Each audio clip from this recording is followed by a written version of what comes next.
Everyone, welcome back to Ashu Bakhshi coach. आज की video में डेडिकेट करता हूं उन सभी टीचर्स के लिए जो अभी अभी नए टीचर्स बने हैं या जो टीचर्स बनना चाहते हैं फ्यूचर में। So dear teacher friends, what happens जब हमें नई नई जॉब मिलती है किसी स्कूल में और जब हमें असेंबली की टास्क दी जाती है तो हमारे हाथ कांपने लगते हैं। हम नर्वस हो जाते हैं कि असेंबली कैसे कराएंगे। सो ये वीडियो आपके लिए एक ब्रह्मास्त्र होगा। अगर आपने इसको अच्छे से देख लिया और इसको फॉलो किया, आई गारंटी यू कि आपका कॉन्फिडेंस लेवल यहाँ से यहाँ पहुंच जाएगा। So let's get started without any further delay. Channel पर अगर नए आए हैं तो सब्सक्राइब कर लीजिएगा और हाँ, don't forget to press the bell icon ताकि आपको मेरी वीडियोस के नोटिफिकेशन टाइम टू टाइम मिलते रहें। सो आइए शुरू करते हैं वीडियो को। Today I am gonna be talking about school assembly. पहले हम जानेंगे कि होती क्या है, what is assembly, then why it is important, ये क्यों जरूरी होती है, what type of assemblies are conducted in different schools, how to use assembly format confidently step by step. So are you ready for that? तो जल्दी से अपनी notebook और पेन लेके बैठ जाइए क्योंकि वीडियो बहुत इंफॉर्मेटिव होने वाला है। So let's learn first of all what is assembly. Assembly होती क्या है? Assembly is the daily gathering of teachers and students before the classes begin. Hindi में हम इसको प्रार्थना सभा भी कहते हैं। It is a time to set the tone for the day, discipline, unity, motivation and moral values. It is not just a ritual, ये कोई एक रिचुअल नहीं है, बल्कि it is the school heart beat. ये स्कूल का heart beat होता है। Why it is important? Assembly is the first impression of our day in school. ये हमारे स्कूल में हमारा दिन का फर्स्ट इंप्रेशन शुरू करता है। It shows our personality, discipline and leadership. Why assembly is done? होती क्यों है असेंबली? जैसा मैंने अभी बताया आपको, डिसिप्लिन बच्चों में आ जाए, which is very important. Assembly से ही डिसिप्लिन की शुरुआत होती है। और क्या मिलता है बच्चों को? मोरल वैल्यूज मिलते हैं। बच्चों के अंदर पेट्रियोटिज्म आता है, देशभक्ति आती है एंड बच्चों के अंदर एक टीम स्पिरिट पैदा होती है। डिसिप्लिन की अगर हम बात करते हैं तो बच्चे सीखते हैं किस तरह से लाइन में खड़े होना है, कैसे उनको लाइन बनानी है। बच्चे इंस्ट्रक्शंस फॉलो करना सीखते हैं। जब डेली हम अपना नेशनल एंथम गाते हैं तो बच्चों के अंदर एक देशभक्ति की भावना जन्म लेती है। बच्चों के अंदर कम्युनिकेशन आता है। बच्चों के अंदर टीम वर्क एबिलिटी बिल्ड होती है। टाइप्स ऑफ असेंबलीज, आइए जानते हैं कितने प्रकार की असेंबलीज होती हैं। My dear teacher friends, different school follows different assembly formats. So let's see some major types. Traditional Hindu managed school, सबसे पहले होता है ओम चैंटिंग, देन गायत्री मंत्र, देन मॉर्निंग प्रेयर होती है, उसके बाद song of the day, then pledge होती है, then thought of the day and birthday celebration अगर किसी का बर्थडे होता है तो, then in the last national anthem होता है। Let's talk about Christian missionary schools.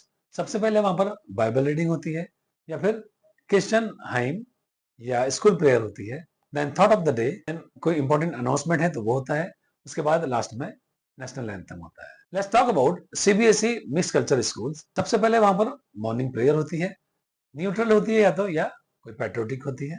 Then thought of the day, pledge, announcement, then song of the day और poem recite की जाती है।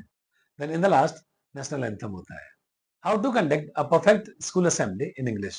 तो सबसे पहले हाथ जोड़कर मैं सभी टीचर्स से माफी चाहता हूँ अगर कुछ बताने में गलती हो जाए तो कौन कौन सी वो मिस्टेक्स हैं जो हम लोग मिस्टेक से कर देते हैं और आज के बाद हम नहीं करेंगे। आई एम श्योर कि आज के बाद आप भी नहीं करेंगे। तो नंबर एक, wrong pronunciation of commands, nervous projection of body language. एक टीचर्स की बॉडी लैंग्वेज बहुत अच्छी होनी चाहिए जो उस वक्त असेंबली करवा रहे हैं। So I am giving you some pro tips for my teacher friends. कौन कौन से हैं वो, जिससे कि उनका कॉन्फिडेंस बेहतर हो जाए। Write down your assembly before one day. एक दिन पहले आप अपनी असेंबली को लिखिए कि आपको क्या क्या बोलना है और उसकी अच्छे से प्रैक्टिस कीजिए। Smile and maintain eye contact. Smile and eye contact play vital role when you are speaking in front of hundreds of people. Keep your voice clear and steady. जैसे ही बेल बजती है या तो बच्चे खुद आ जाते हैं, कई बार बच्चे ऊपर भी अपनी बातों में लगे होते हैं तो हमें बच्चों को बुलाना पड़ता है। Students, please come to the assembly area.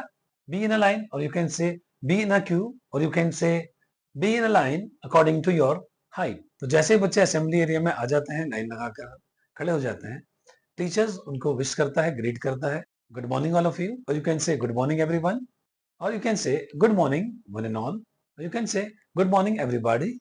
जो भी आपको अच्छा लगे, इनमें से आप कोई सा भी यूज कर सकते हैं। जब बच्चों में एनर्जी कम नजर आए तो बोलिए स्पीक लाउडर, और you can say speak aloud और यू कैन से लाउडर।